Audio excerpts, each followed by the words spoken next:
اللہ کا ارشاد ہے فَانْكِحُوا مَا طَابَ لَكُم مِّنَ النِّسَاءِ مَثْنَىٰ وَثُلَاثَ وَرُبَاعَ، اور نکاح کرو ان سے جو تمہیں پسند آئیں، 1 2 3 4۔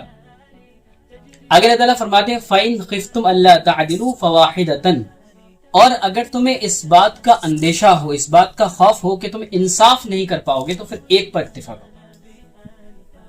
آدمیوں کو یہ بات بہت اچھی لگتی ہے، بھئی قرآن میں آیا ہے، اسلام میں حکم ہے 4 شادیوں کا، بڑا مزہ آتا ہے۔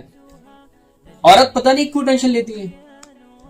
آدمی ایک بہت بڑا بوجھ اپنے اوپر سر پہ لاد رہا ہوتا ہے جب وہ دوسری شادی کی بات کر رہا ہوتا ہے، اور عورت کی طرف سے وہ بوجھ جو ایک ہوتا ہے، جو ایک پریشر ہوتا ہے، بھئی شوہر آ رہا ہے، ان کی خدمت کرنی ہے، ان کے کھانے کا انتظام کرنا ہے، ایک دن فرصت ملتی ہے، ان کی ٹینشن کم ہوتی ہے، اور شوہر کو جو ہری ہری نظر آ رہی ہوتی نا، وہ ہری ہری نہیں ہوتی، وہ ایک ذمہ داری ہوتی ہے۔ کیونکہ دوسری حدیث میں اللہ کے نبی صلی اللہ علیہ وسلم ارشاد ہے کہ جو آدمی 2 بیویوں سے نکاح کرے اور ان میں سے کسی ایک سے بھی ذرہ برابر ناانصافی کرے، تو کل قیامت کے دن وہ ایک ہاتھ کٹا ہوا آئے گا کہ اس نے ایک ہاتھ کی طرف سے انصاف نہیں کیا۔ حضرت مولانا اشرف علی تھانوی رحمۃ اللہ علیہ ایک بڑے بزرگ گزرے ہیں، ان کی 2 بیویاں تھیں، ان کے بارے میں آتا ہے کہ وہ اس طرح انصاف کرتے تھے کہ اگر کوئی تربوز آیا، 2 تربوز آئے، تو وہ ایک ایک تربوز نہیں بھیجتے تھے، بلکہ دونوں تربوز میں سے آدھا آدھا کاٹ کے بھیجتے تھے، کہ کہیں ایسا نہ ہو کہ ایک تربوز کم میٹھا ہو اور دوسرا زیادہ میٹھا ہو، تو یہ حق تلفی نہ ہو جائے۔ تو اگر کوئی اتنی زیادہ انصاف کر سکے تو اجازت ہے، ورنہ اللہ تعالیٰ خود فرما رہے ہیں فَإِنْ خِفْتُمْ أَلَّا تَعْدِلُوا فَوَاحِدَةً، کہ اگر انصاف نہ ہو سکے تو ایک ہی کرو۔ 5ویں پارے میں جا کے اللہ تعالیٰ فرما رہے ہیں وَلَن تَسْتَطِيعُوا أَن تَعْدِلُوا بَيْنَ النِّسَاءِ، ایسا ہو ہی نہیں سکتا کہ تم پوری طرح سے انصاف کر سکو، ایسا ہو ہی نہیں سکتا کہ پوری طرح سے انصاف کر سکو۔ جب انصاف نہیں ہو پائے گا تو اس خیال کو دماغ سے نکال دو۔ اب بات آتی ہے کہ نکاح کے بعد بھی کچھ لوگوں کی عادت اتنی بری ہوتی ہے کہ انہیں ایک لائسنس مل جاتا ہے عورتوں کو دیکھنے کا، لڑکی کو دیکھنے کا، کہ یار وہی تو شادی ہو گئی، اب تو دیکھ سکتے ہیں۔ ایک ہوتی ہے ایک نظر چلی گئی آپ کی، اور ایک ہوتا ہے کہ مستقل طور پہ دیکھنا، مستقل طور پہ دیکھنا کہ آپ دیکھ ہی رہے، تم تاڑ ہی رہے، مطلب مقصد سے ہی گئے ہیں کہ وہاں پہ وہ آ رہی ہوگی، اب مجھے اس کو دیکھنا ہے۔ یہ گناہ ہے، ایک نظر گئی وہ گناہ نہیں ہے۔ اب اگر کوئی انسان اپنی اس چیز کی حفاظت کے لیے کرنا چاہتا ہے تو کس چیز سے؟ کہ وہ اس نگاہ سے بچ جائے۔ تو جس آدمی کے اندر ٹھڑک پن کی عادت آ جاتی ہے، وہ 4 نہیں 10 نگاہ کر لے، نگاہ اس کی پاک نہیں ہو، کیونکہ اس کے اندر وہ چیز بلڈ اپ ہی نہیں ہوئی، کیونکہ ایک بیوی اس کے لیے کافی ہے کہ آپ گناہوں سے بچ جائیں۔ اب یہاں پر ایک لفظ استعمال کیا اللہ تعالیٰ نے ما طاب لکم، کہ جو تمہیں پسند آئے۔ ہماری سوسائٹی کے اندر خاص طور پہ جو چھوٹی جگہ ہیں، وہاں پر پسند کی شادی کو بہت برا سمجھا جاتا ہے، حالانکہ اسلام نے پسند کی شادی کے اوپر بہت زیادہ زور دیا ہے۔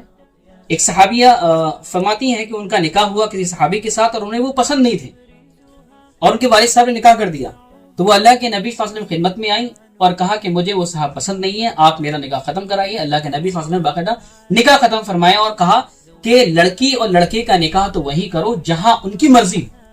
آگے کی چیزوں سے بچنے کے لیے یہ احتیاط کرنا ضروری ہے کہ پہلے ان کی مرضی پوچھ لی جائے کہ تمہیں کہیں پسند تو نہیں ہے، اور اگر بچے ایسی جگہ پسند رکھ رہے ہیں جہاں پہ آپ کے حساب سے لاجیکلی صحیح نہیں لگ رہا ہے، تو آپ بچے کو سمجھائیں کہ دیکھو وہاں پہ جہاں تم چاہ رہے ہو وہاں پہ یہ خرابی ہے۔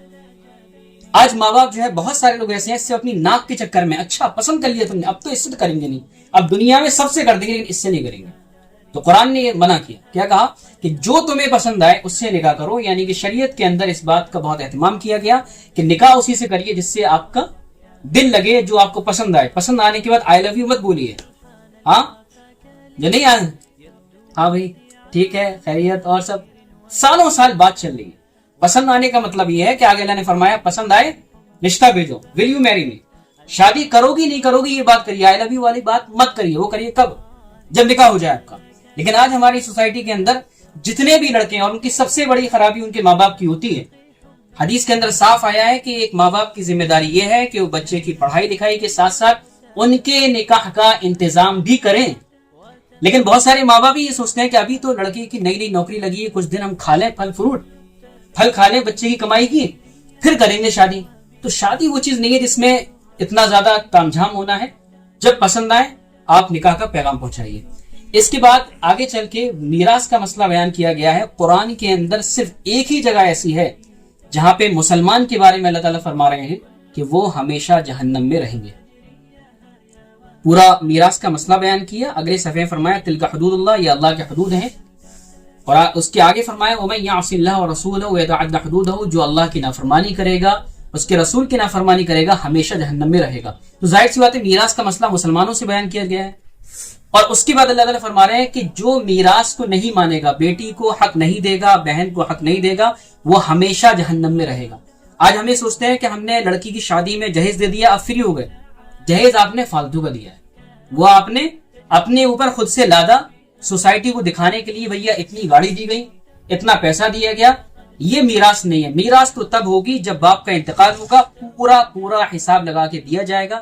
اگر بیٹے نہیں دیتے ہیں تو باپ مرنے کے بعد قبر میں مار کھا رہا ہوگا کہ اس نے یہ چیز کی وصیت کیوں نہیں کی کہ بیٹیوں کو حصہ ملنا چاہیے. اور اگر بھائی اس طرح کا پیسہ کھا جائیں گے تو وہ اللہ کے گنہگار ہوں گے. بزرگ نہیں بلکہ ہم نے بھی دیکھا ہے اس چیز کو کہ جن بھائیوں نے اپنی بہنوں کے میراث کو کھایا تو بظاہر تو لگا کہ ان کو پیسہ مل گیا، لیکن ان کی خود کی اولاد پنپ نہیں پائی ہے، ان کی خود کی اولاد آگے نہیں بڑھ پائی ہے. اس لیے میراث کا جو گناہ ہے، آج جو ہر ایک آدمی، ہم نے کانپور میں ایک صاحب تھے، بڑے دیندار تھے، جب میراث کی بات ہے تو کیا بولتے ہیں کہ یہ کون سا مسئلہ ہے بھائی، ہم نے جو کمایا لڑکوں کو ملے گا، لڑکی جہاں گئی وہ لڑکی جانے. ایسا نہیں ہے. اللہ نے جو حساب لگایا ہے کہ 2/1 کہ 2 حصہ لڑکے کو اور 1 حصہ لڑکی کو، وہ دینا ضروری ہے. باپ کے انتقال کے بعد وہ ضروری ہو جائے گا، بھائیوں کے اوپر اس کو نکال کر دیں. اللہ تعالیٰ اس چیز کو سمجھنے کی، عمل کی توفیق عطا فرمائے.